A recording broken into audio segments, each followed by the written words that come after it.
नमस्कार दोस्तों, मैं के कौशिक एक बार फिर से आपका स्वागत करता हूं आपके अपने YouTube channel ocean of plastics में।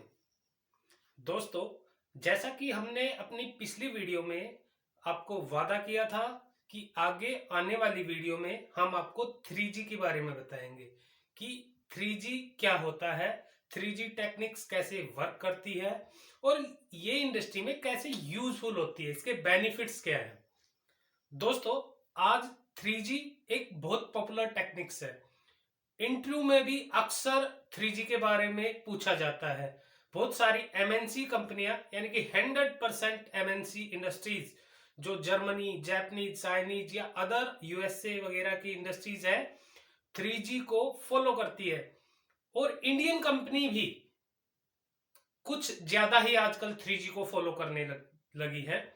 तो दोस्तों, आइए आज समझते हैं कि 3G क्या है और कैसे वर्क करती है और कैसे ये यूजफुल हो सकती है किसी भी प्रोडक्ट के प्रॉपर एनालिसिस में।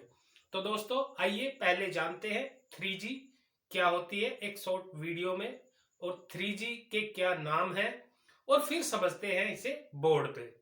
तो आइए देखते हैं एक short video. 3G techniques. 3G 3G से बना होता है। पहली G गैम्बा, दूसरी G गैम्बेत्सु और तीसरी G गेंजेत्सु। गैम्बा मतलब रियल प्लेस, गैम्बेत्सु रियल प्रोडक्ट और गेंजेत्सु रियल डेटा। तो आइए अब समझते हैं बोर्ड पर कि ये कैसे वर्क करती है। तो दोस्तों, हमने देखा 3G क्या होती है। अब इस टेक्निक्स को हम प्रॉपरली तरीके से बोर्ड पर समझते हैं। दोस्तों, 3G का मतलब 3G से बना है। ये हो गया 3G, और ये 3 भागों में डिवाइड है। पहली G, सेकंड G और थर्ड G। अब दोस्तों, ये पहली, दूसरी और तीसरी G क्या है ये समझते हैं। पहली G यानी कि फर्स्ट G को हम बोलते हैं गैम्बा।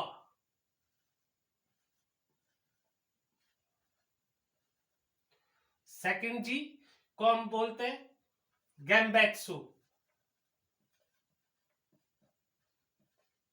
और थर्ड G को बोलते हैं हम गेंजेत्सु।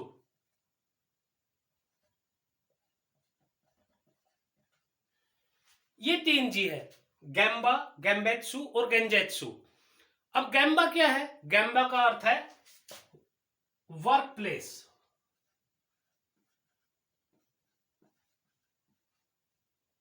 यानी कि अभी मैं आपको ब्रीफली तरीके से समझाऊंगा कि गैम्बा क्या है, लेकिन गैम्बा को बोलते हैं वर्क प्लेस। और गैम्बा कैसे काम करता है, अब इस पे हम बात करते हैं। दोस्तों देखो, जब तक हम अपने ऑफिस में बैठे रहते हैं और रियल प्रोडक्ट जहां बन रहा है उसको बोलते हैं वर्क प्लेस।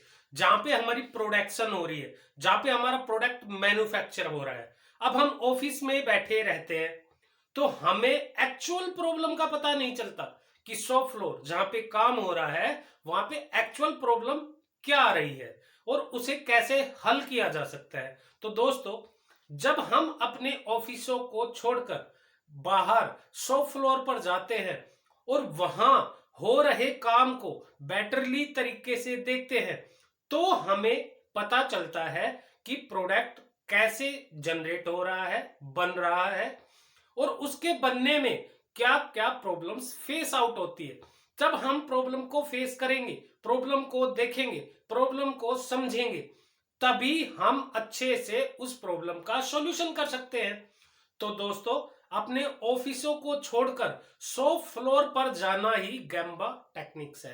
यानी कि गैम्बा का मतलब हो गया कि हम अपने ऑफिस को छोड़कर शॉप फ्लोर की विजिट करें, यही गैम्बा है। और इसी तरह आपको इंट्रोवर्ट को समझाना है। तो गैम्बा क्या हो गया कि शॉप फ्लोर की विजिट करने की प्रक्रिया को हम गैम्बा कहते हैं। अब दोस्तों गैम्बेत्सु क्या है? गैम्बेत्सु का क्या है? Real part.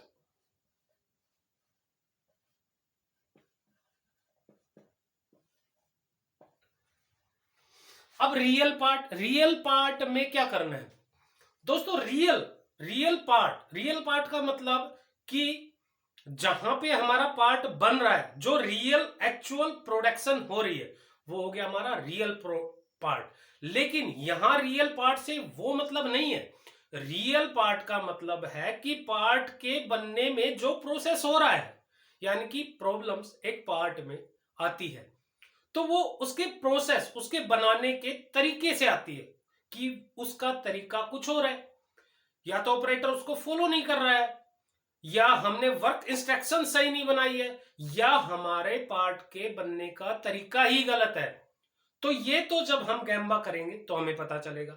और रियल पार्ट यानी कि रियल पार्ट जहां बन रहा है वहां पर फोकस करेंगे तो हमें एक्चुअल रियलिटी का पता चलेगा। यानी कि प्रोसेस में जितने भी हैं स्टेप बाय स्टेप हम उनको अच्छे से देखेंगे और पता लगाने की कोशिश करेंगे कि प्रॉब्लम कहां पर आ रही है, तो हम उस प्रॉब्लम का सॉल्यूशन ढूंढ सकते हैं। अब गेंजेत्सु क्या है? गेंजेत्सु का मतलब है रियल डाटा।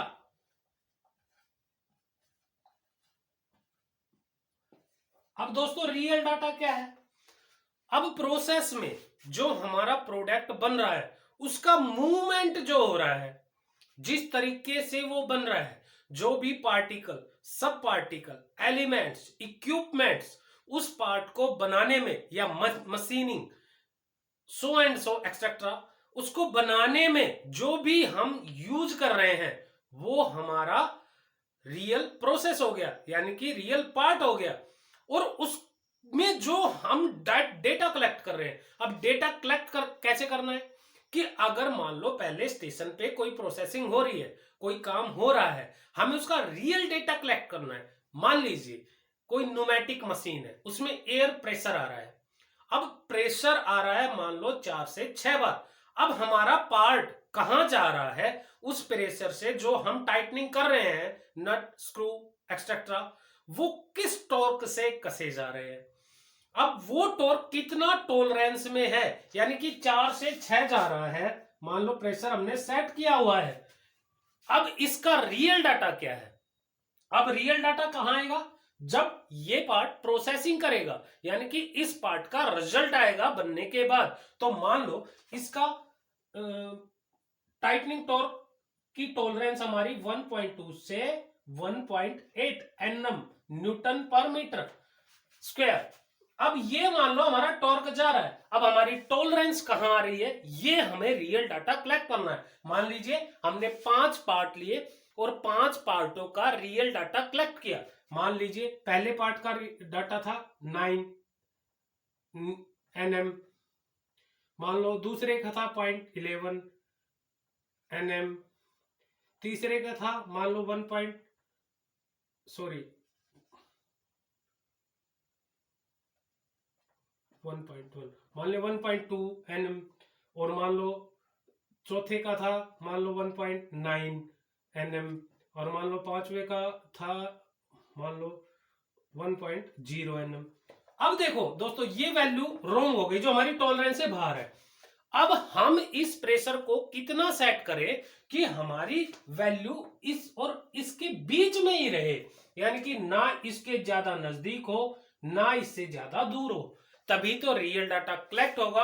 और रियल डाटा कलेक्ट होने का मतलब है कि प्रॉब्लम्स कम से कम आएंगी। हम एनालिसिस करेंगे, जब रियल डाटा कलेक्ट करेंगे तो प्रॉब्लम का एनालिसिस क्या, यानी कि मीडिएटर लेवल वेरिएशंस, वैल्यू के जो वेरिएशंस है वो अपर लाइन, यानी कि अपर लाइन जो ये अपर लाइन अपर लिमिट है और ये लोअर लिमिट है, कि वो अपर लिमिट के भी ज्यादा नजदीक ना हो और लोअर लिमिट के भी ज्यादा नजदीक ना हो। तो अब हम क्या करेंगे, वाल्व से प्रेशर को इस स्टाइल में सेट करेंगे कि मान लो 4 से 6 है तो हम 4 रखेंगे तब भी ओके है, 6 रखेंगे तब भी ओके, लेकिन हमारा पार्ट इस वैल्यू के चेंज होने से बार बार एनजी हो रहा है, या तो इसको अप कर रहा है या इससे डाउन हो रहा है, लोअर लिमिट से डाउन हो रहा है या अपर लिमिट से अप हो रहा है। तो हम इस वैल्यू को इस स्टैंडर्ड में सेट करेंगे कि वो ना ज्यादा अपर लिमिट के नजदीक हो ना ज्यादा लोअर लिमिट के नजदीक हो, यानी कि वो मीडिएटर हो। मीडिएटर होगा तो क्या फायदा होगा, वो थोड़ा बहुत डाउन होगा तो भी ओके हो जाएगा और थोड़ा बहुत अप होगा तो भी ओके हो जाएगा। यानी कि हमने इसकी वैल्यू अगर 5 सेट की है तो हम चेक करेंगे, फिर मान लो हम 5.1 सेट करके चेक करेंगे, फिर 5. मान लो 2 सेट करके चेक करेंगे। इस तरीके से जब हम चेक करते रहेंगे और इसकी वैल्यू का आकलन करते रहेंगे, इसकी वैल्यू को मेजर करते रहेंगे, तो हमें एक ऐसा एक्चुअल डाटा मिल जाएगा कि हम एक्चुअल स्ट्रेंथ पर काम कर सकते हैं। और जब एक्चुअल स्ट्रेंथ हमारी निकल के आ जाएगी तो डेफिनेटली हम प्रॉब्लम का सॉल्यूशन कर लेंगे। तो यही गेंजेत्सु कहता है कि हमें रियल और एक्चुअल डाटा कलेक्ट करना है। अब वो डाटा तब कलेक्ट होगा जब हम अपने ऑफिसों से बाहर निकलकर विजिट करेंगे, प्रॉब्लम को देखेंगे, पार्ट के एक्चुअल प्रोडक्शन को देखेंगे, पार्ट की एक्चुअल प्रॉब्लम को फेस करेंगे, ऑपरेटर से बात करेंगे, तो हमें रियली डाटा मिलेगा। अब दोस्तों मैं बात करता हूं कि गैम्बा टेक्निक्स में मेनली हमें क्या करना है। हमें गैम्बा टेक्निक्स में ये काम करना है, लेकिन सबसे पहले हमें गैम्बा में क्या करना है। गैम्बा में हम 3 स्टेप लेते हैं, पहला, दूसरा, तीसरा। पहला, आस्क व्हाई। अब सबसे पहले हमें गैम्बा में क्या करना है दोस्तों, सबसे पहला जो स्टेप है सी, हमें देखना है। जब हम शॉप फ्लोर की विजिट करेंगे तो सबसे पहले क्या करेंगे, देखेंगे तो हमें पता चलेगा कि काम कैसे हो रहा है। तो सी, सबसे पहले देखेंगे कि काम क्या हो रहा है और कैसे हो रहा है, और उस काम को समझने की कोशिश करेंगे। ये गैम्बा में करना है हमें। फिर सेकंड स्टेप में क्या कर रहा है, आस्क व्हाई। अब हमें लगता है, हमने देखा, जहां हमारा थिंकिंग काम कर रहा है, सोचने का तरीका काम कर रहा है कि क्या हो रहा है, और हमें लगा कि यार ये सही नहीं हो रहा है, तो आस्क व्हाई। हम ऑपरेटर से पूछेंगे कि ऐसा क्यों हो रहा है, तो वो हमें समझाएगा कि ऐसा क्यों हो रहा है, और हमारे माइंड में आएगा कि क्या ये सही हो रहा है या ये गलत हो रहा है। अगर सही हो रहा है देन कंटिन्यू, और अगर उससे हमें पता चलता है कि जिन बातों का उछाल हमारे माइंड में आ रहा था, हमारी सोच में आ रहा था, कि हमें लग रहा था कि ये कुछ गलत हो रहा है और उसी तरीके से गलत हो रहा है, तो हमें एक अपॉर्चुनिटी मिल जाएगी, हमें एक सॉल्यूशन मिल जाएगा कि अब इसको मैं कैसे सही कराऊं, जो आगे हमें इन 2, 2 और 3G के स्टेप में करना है। और थर्ड काम क्या करना है, शो रेस्पेक्ट। अब थर्ड काम में जब हम ऑपरेटर से बात करेंगे तो शो रेस्पेक्ट, हम उसे रेस्पेक्ट देंगे। अब उसका क्या बेनिफिट होगा दोस्तों, कि जब एक सीनियर पर्सन, एक टॉप मैनेजमेंट लेवल का बंदा शॉप फ्लोर पर लाइन पे जाता है और जूनियर लेवल के बंदों से बात करता है, उन्हें इज्जत देता है, उन्हें रिगार्ड करता है, उन्हें समझाता है, उनसे मिलता है, तो उसका एक इफेक्ट जाएगा उस ऑपरेटर के मन पे, उसके माइंड पे, और वो क्या सोचेगा कि हमारा टॉप मैनेजमेंट, हमारे सीनियर सर्स हमसे मिलते हैं, हमसे बात करते हैं, और उसके माइंड में हमारी एक अलग छवि बनेगी। यानी कि अगर हमें कुछ एक्स्ट्रा वर्क उस ऑपरेटर से चाहिए तो वो हमारी इंडस्ट्री के गोल्स और हमारी इंडस्ट्री और हमारे लिए वो काम कर सकता है, क्योंकि उसके दिल में हमारे लिए एक जगह होगी। तो दोस्तों, हमें गैम्बा की टेक्निक्स में इन 3 स्टेप्स का जरूर इस्तेमाल करना है। पहला सी, सेकंड आस्क वाही, और थर्ड शो रेस्पेक्ट। अब बात आ गई सेकंड जी की। तो सेकंड जी में गेम्बेत्सु में हमें रियल डाटा कलेक्ट करना है, जो मैंने आपको पहले समझाया है कि रियल डेटा से ही हम रियल प्रॉब्लम पर पहुंच सकते हैं और उसका रूट काज निकाल कर हम उस प्रॉब्लम को जड़ से समाधान कर सकते हैं, जो सेकंड जी हमें कहती है, सॉरी थर्ड जी हमें कहती है। और सेकंड जी गेम्बेत्सु क्या कहता है कि रियल पार्ट यानी कि रियल प्रोसेस को देखना है कि एक्चुअल प्रोसेस कैसे जा रहा है, कैसे मूव हमारा पार्ट कर रहा है, फर्स्ट स्टेशन टू इंस्पेक्शन तक हमारा पार्ट कैसे जा रहा है। अब दोस्तों, ये जो टेक्निक्स है ये पार्ट के डिस्पैच लेवल तक वर्क करती है, यानी कि पहले मैन्युफैक्चरिंग लेवल से और डिस्पैच लेवल तक वर्क करती है, जिसका हम आकलन करके उस प्रॉब्लम को जड़ से समाधान करते हैं। अब दोस्तों, इसका बेनिफिट क्या है? 3G का हम बेनिफिट जानते हैं दोस्तों। पहले तो हम वर्कर से मिलते हैं और उनसे मिलने जुलने का हमारा जो ये तरीका है अगर अच्छा होता है तो वर्कर हमारी बातों को समझता है, हमारे गोल्स को बताने में और गोल्स को एक दूसरे के थ्रू पहुंचाने में आसानी मिलती है। सेकेंडली, प्रॉब्लम्स का समाधान टॉप लेवल से नीचे लेवल तक और नीचे लेवल से उससे नीचे लेवल तक कोऑर्डिनेट रहता है, यानी कि जो प्रॉब्लम्स आ रही है वो सबके माइंड में होती है, सबको पता रहता है, तो चेन सिस्टम अच्छा रहता है, कम्युनिकेशन अच्छा रहता है और टीम वर्क हो जाता है।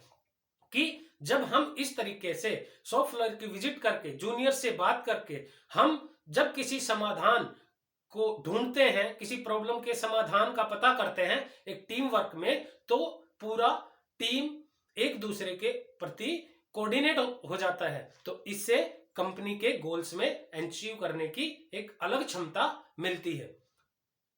और भी कई सारे बेनिफिट्स हैं दोस्तों।